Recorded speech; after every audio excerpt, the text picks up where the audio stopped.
mga igsuon medyo init karon ang isyu mahitungod aning mga albularyo kining mga nanambal. Sabi ninyo dili kay usara, no?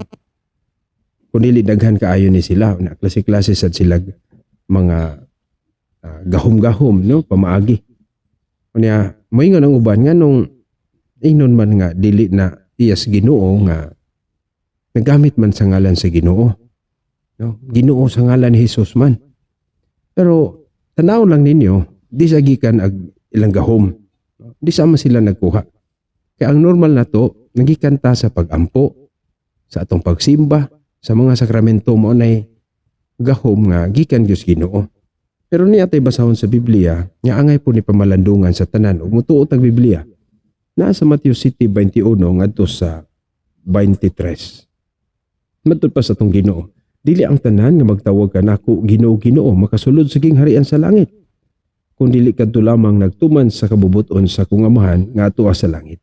So gipaklaro, dili tanang pangginoo makapalangit nato. Sadlos paghukom, no? Matud pas Ginoo ni antong adlaw daghan unya ang moingon kanako. No? Ginoo dili ba nagsangyaw man kami sa mensahe sa Dios? So medyo may reklamo ng winta na sila. Nagsangyaw man mi sa mensahe sa Dios. Sa to pa dili mensahe sa yawa. Mensahe sa Dios. Unya nang hingilin sa mga yawa. So nanghingilin sa mga yawa po. No? Unya mga exorcist dai pud ni. Ug naghimog daghang mga milagro. Milagro gyud makakita ka. Ang daghang kayo milagro. Unsa mang milagro inyong giisip nga milagro? Tingali ka muna side mo, milagro kayo ni. Katingalahan ba? Unya unsa may ilang gigamit? Pinaagi sa imong ngalan, yung sila pinaagi sa imong ngalan, naghimo mi aning milagro. Agsangyaw mi, ayong pagtulunan sad. Apan, matud pas Ginoo, ingnon ko unya sila. O sa ingon si Ginoo, wala ako makaila kaninyo, mga makasasala, pahawa ka mo. Mao ni angay bantayan sa matag usa. Dili gud ta pataka lang kumo kay Ginoo na. Kay giklaros Ginoo nga kini matawhan ako yaw ni. Nagsangyaw sad sa mensahe sa Dios, nagpapahawa sa mga daotang espiritu, mga yawa. Unya nagbuhat og daghang milagro. Katingalahan bisag buhi pwedeng patay buhion. Pwede na mahimo. Pero magbantay ta ni ana. Ug midason ang Ginoo sa Mateo 24:24. Kay manungha ang mini nga mga Mesiyas ug mga mini nga mga propeta. Mubuhat sila mga dagkong milagro. Bantayan ni nato. Kay bisan pag unsa ka dako nga milagro, dili siya tamo ingon nga diretso nang iyag nas Ginoo. Mahimo day na sa mga mini nga mga propeta ug mga katingalahan. Mga milagro, mga tingalahan aron pagpasalaag bisan sa mga pinili sa Dios kun mahimo. So na mo na nga si kuan, kuya to na. Pwede ta mailad. Pwede ta magbantay bisan pag matud pa diri pinili sa Dios. Ningon ang Ginoo, tima ni nga gipasidan-an ko na kamo niini.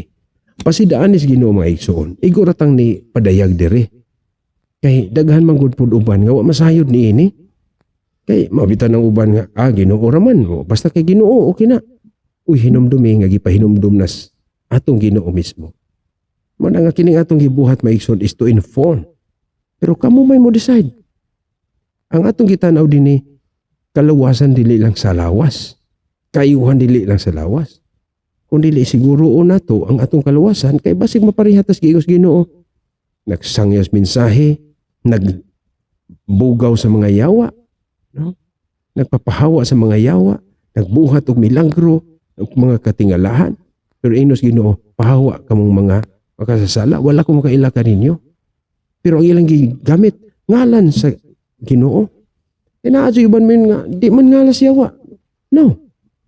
Mini gani mugamit na sa murag sakto. So mo ni ato pahinumdum ra ni. Naaras mga tao, naara ninyo kung padayon mo diha sa mga nagtuo mong iyas Ginoo. I-search lang di sa sila gikan og otoridad, di sa gikan sila gahom. No? Gahom gikan ba na sa simbahan o gikan sa langob? No? gikan ba na sa sakramento o gikan sa laing elemento? So mo lang na mga ison atong pasabot. Naningkamot lang ta nga mapa-inform ang mga tao. Pero naraman ninyo, di man kinahanglan ikasuko ni. O kung tuog yun mo dito, padayon mo. Wala man tayo mahimo. Pero matulpas Ginoo gipasidan-an ko kamo.